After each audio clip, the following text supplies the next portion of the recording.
Muling nagpaalala ang Philippine National Police sa pamumuno ni Acting Chief PNP Police Lieutenant General Jose Melencio C. Nartates Jr. sa publiko na mag-ingat laban sa online scams ngayong nalalapit na long weekend. Inaasahang marami ang gagamit ng internet para sa online shopping, travel bookings, at money transfers sa undas break. Pinangangambahan ng PNP ang pagdami ng mga scammer na magsasagawa ng panloloko sa pamamagitan ng peking link, promo, at investment schemes.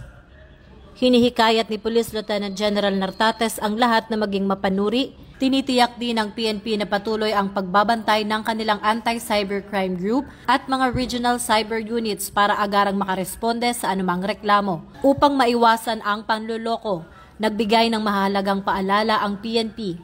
Gumamit lamang ng verified websites, maglagay ng two-factor authentication, at huwag basta-bastang magbabahagi ng personal o banking informations. Kung may kahinahinalang transaksyon o account, agad itong i-report sa pinakamalapit na estasyon ng pulisya o sa official social media channels ng PNP. Nilinaw ni Police Lieutenant General Nartates ang panawagan ng Pangulo na hindi lang sa kalsada dapat ligtas ang publiko, kundi pati na rin sa cyberspace. Kung mayroon tayong emergency, maaaring tumawag sa Unified 911 para sa agarang tugon.